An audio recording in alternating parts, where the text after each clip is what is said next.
Everybody, how are you? I hope you all are fit and fine. So welcome into the class 10th and I am your science teacher. So we have discussed about the chapter number 2 of the class 10, that is the human system. और human system में हम क्या पढ़ रहे थे बच्चों? हम लोग पढ़ रहे थे नर्वस सिस्टम. ठीक है, तो नर्वस सिस्टम के हम मिड ब्रेन तक कंप्लीट कर चुके हैं और आज हमें हिंड ब्रेन पढ़ना है. तो ये हिंड ब्रेन आपका पेज नंबर 30 पर है, आप सब अपनी बुक्स में निकाल लो और हम कंटिन्यू करते हैं.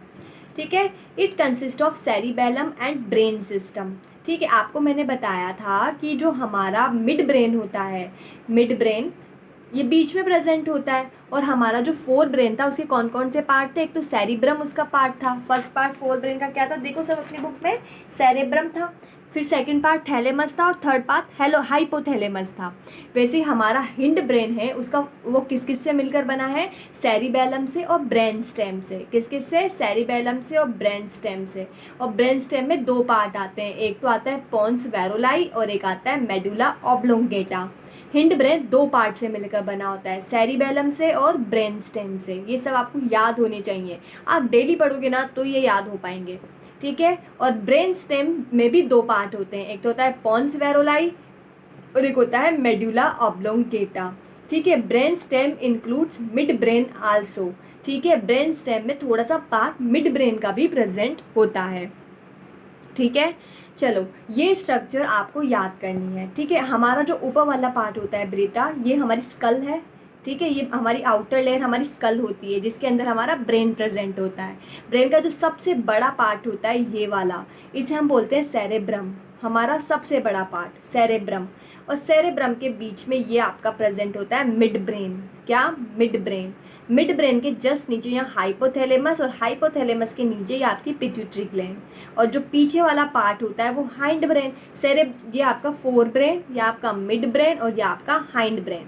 और हाइंड ब्रेन किससे मिलकर बना होता है? पोन्स में, एक तो सेरेबेलम से और एक पोन्स मेडुला से.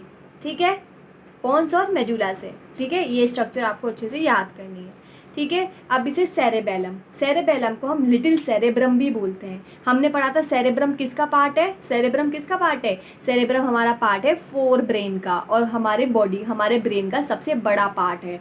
और सेरेबेलम को हम सेरेबेलम लिटिल सेरेब्रम भी बोलते हैं. वो सेरेब्रम है, ये सेरेबेलम है.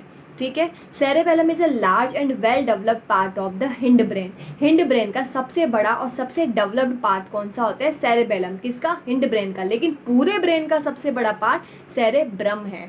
ठीक है, it is located below the posterior side of the cerebral hemisphere and above the medulla oblongata. ये कहाँ प्रेजेंट होता है? It is located below the posterior side. ये ब्रेन का जो posterior side होता है of the cerebral hemisphere, यानी कि नीचे की साइड, cerebral hemisphere के posterior side पर नीचे की साइड प्रेजेंट होता है. और medulla oblongata के जस्ट ऊपर, ये medulla oblongata है और इसके जस्ट ऊपर प्रेजेंट होता है. कहाँ प्रेजेंट होता है ये? posterior side of the cerebral hemisphere and above the medulla oblongata. ठीक है, फंक्शन, ये क्या काम करता है?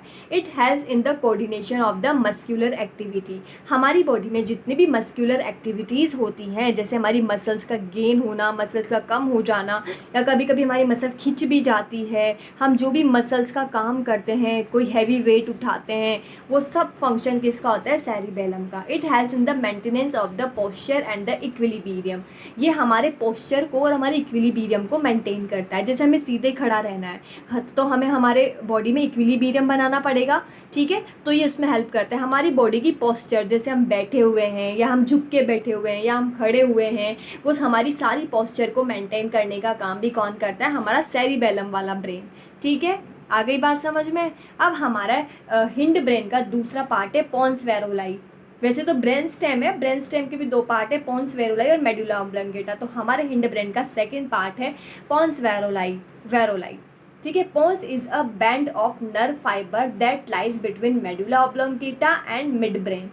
पोन्स क्या होता है बेटा? आपके नर्व फाइबर का एक बैंड होता है. बैंड क्या होते हैं? हमारे हाथ में पहनने वाले बैंड जैसे शेप का होता है ये. तो ये नर्व फाइबर्स यानी बहुत सारी नर्व से मिलकर बना हुआ एक बैंड होता है. कौन? पोन्स.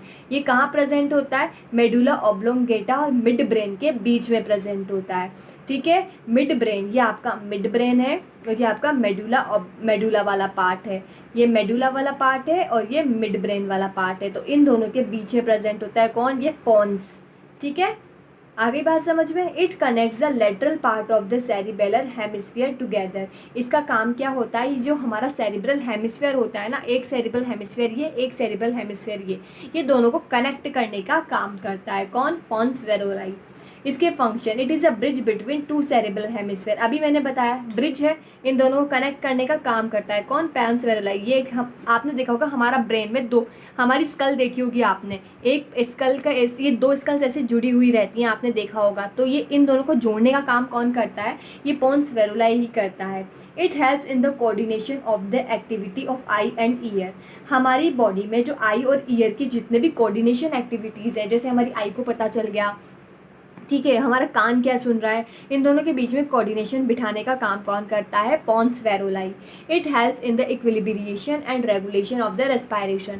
हमारे रेस्पायरेशन की प्रोसेस को रेगुलेट करने का, उसमें बैलेंस बनाने का, इक्विलिब्रियम बनाने का काम कौन करता है, पॉन्स वेरोलाई। ठीक है, अब हम पढ़ते हैं मेडुला ऑब्लोंगेटा। ठीक है, अब हम देखते हैं medulla oblongata. Medulla oblongata is the posterior and simplest part of the brain. Medulla oblongata brain का पीछे वाला भाग होता है और हमारे ब्रेन का सबसे सिंपल पार्ट होता है। It is located beneath the cerebellum. ये कहाँ प्रेजेंट होता है, सेरिबेलम के नीचे प्रेजेंट होता है। ठीक है, मतलब या तो उससे अटैच प्रेजेंट होता है। Its lower end extends in the form of the spinal cord and leave the skull through the foramen magnum. हमारा जो ब्रेन होता है ना बेटा, वहाँ पर एक गेट प्रेजेंट होता है, जिस या एक होल प्रेजेंट होता है, जिसे अपन फोरेनम मैग्नम बोलते हैं। यहाँ पे शो नहीं कर रखा है उसे, लेकिन हमारे ब्रेन के नीचे यहाँ पर इस जगह पर एक होल प्रेजेंट होता है, जिसे अपन बोलते हैं फोरेमन मैग्नम। तो ये हमारा जो पोस्टीरियर पार्ट होता है, यानी हमारा जो मेडुला ऑब्लोंगेटा होता है ना, वो स्पाइनल कोड की फॉर्म में इस फोरेमन, यहाँ पर एक गेट प्रेजेंट होता है। ठीक है, इस स्पाइनल कोड की फॉर्म में, इस फोरेनम मैग्नम जिसको बोलते हैं फोरेनम मैग्नम, इस गेट से स्पाइनल कोड की फॉर्म में बाहर निकलता है। कौन, मेडुला ऑब्लोंगेटा। ये एक्सटेंड होकर, मेडुला ऑब्लोंगेटा जो होता है एक्सटेंड होकर, लोअर एंड से एक्सटेंड होकर स्पाइनल कोड बनाता है, और स्कल जो होता है उसका उसमें एक गेट होता है, जिसे अपन बोलते हैं फोरेमन मैग्नम, यहाँ से बाहर निकल जाता है। ठीक है, it helps in the regulation of the respiration. ये हमारे रेस्पायरेशन को कंट्रोल करता है, हमारी हार्ट बीट को कंट्रोल करता है, हमारे ब्लड प्रेशर को कंट्रोल करता है, हमारे सर्कुलेशन को कंट्रोल करता है। पेरिस्टालिक मूवमेंट, यानी कि डाइजेशन के समय हमारे इंटेस्टाइन में जो मूवमेंट होते हैं ना, पेरिस्टालसिस मूवमेंट, ये उनको भी कंट्रोल करता है। It is the centre of salivation, vomiting, sneezing and coughing. ये किसका सेंटर होता है, हमारे अंदर जो सलाइवा का सिक्रीशन होता है ना, वो कौन कंट्रोल करता है, मेडुला ऑब्लोंगेटा।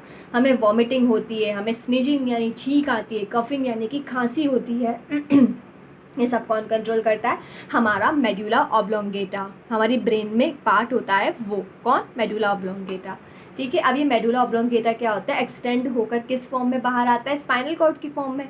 तो अभी एक्सटेंड हो गया और किस फॉर्म में बाहर आ रहा है, स्पाइनल कॉर्ड। तो अब हम स्पाइनल कॉर्ड पढ़ेंगे। ये स्पाइनल कॉर्ड जो होता है बेटा, ये भी हमारे सेंट्रल नर्वस सिस्टम का ही पार्ट होता है। दो पार्ट होते हैं ना हमारे सेंट्रल नर्वस सिस्टम के, एक तो ब्रेन, एक स्पाइनल कॉर्ड। ठीक है, अभी तक हम जो पार्ट पढ़ रहे थे वो सब किसके थे, ब्रेन के। ठीक है, और अब हम पढ़ेंगे स्पाइनल कॉर्ड।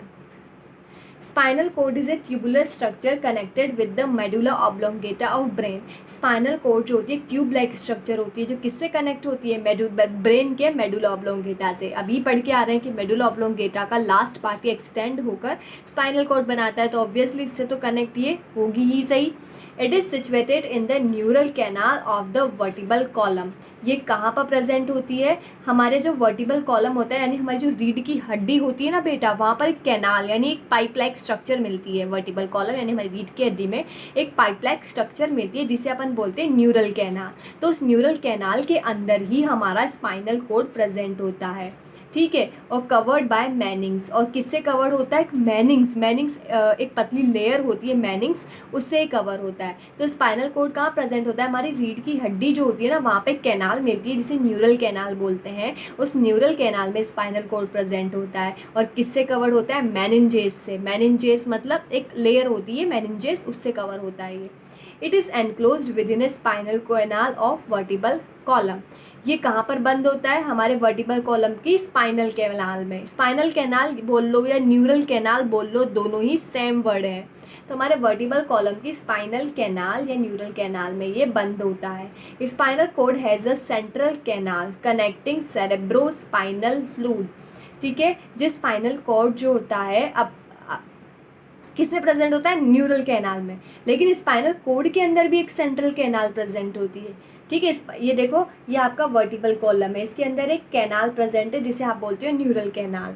ठीक है, अब इसके अंदर प्रेजेंट है आपका स्पाइनल कॉर्ड। अब इस स्पाइनल कॉर्ड के अंदर भी एक कैनाल होती है, सेंट्रल कैनाल। इस सेंट्रल कैनाल में क्या प्रेजेंट होता है? सेरेब्रो स्पाइनल फ्लूइड यानी कि CSF।